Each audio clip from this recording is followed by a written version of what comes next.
लोकसभा निवडणुका जाहीर झाल्यानंतर राज्यातील महायुतीतील आणि महाविकास आघाडीतील घटक पक्षांकडून उमेदवारांची घोषणा करण्यात येत आहे। त्यामध्ये नाशिकसह इतर ठिकाणच्या लोकसभेच्या जागांचाही समावेश आहे।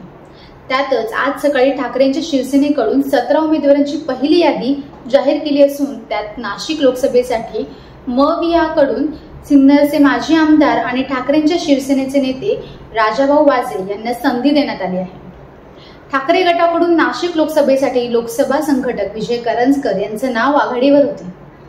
त्यांना मतदारसंघात भेटीगाठीही सुरू केल्या होत्या। मात्र आज ठाकरे गटाने जाहीर केलेल्या यादीत माजी आमदार राजाभाऊ वाजे यांना उमेदवारी दिली आहे। तर दुसरीकडे महायुतीचा उमेदवार अद्यापही जाहीर झालेला नाही। नाशिक लोकसभा मतदारसंघात एकूण 6 विधानसभा येत असून त्यात मध्य नाशिक, नाशिक पूर्व, पश्चिम तसेच देवळाली, सिन्नर व इगतपुरी यांचा समावेश आहे।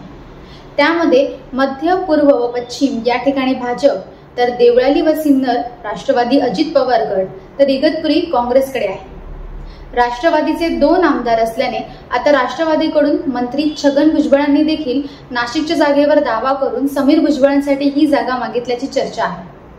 तसेच भाजपकडून दिनकर पाटील यांच्यासह अनिल जाधव, आमदार राहुल ढिकले, आमदार सीमा हिरे आदींची नावे चर्चेत आहेत। शिंदेच्या शिवसेनेकडून विद्यमान खासदार हेमंत गोडसे हे पुन्हा निवडणूक लढवण्यास इच्छुक आहेत, तर मराठा विद्या प्रसारक समाज संस्थेचे सरचिटणीस ॲडव्होकेट नितीन ठाकरे यांनी देखील लोकसभेसाठी शट्टू ठोकला आहे।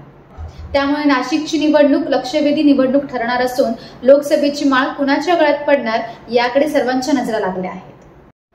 असेच ताजे आणि अपडेटेड व्हिडिओ पाहण्यासाठी देशदूतच्या सोशल मीडियाला लाईक करा, शेअर करा आणि सबस्क्राईब करा।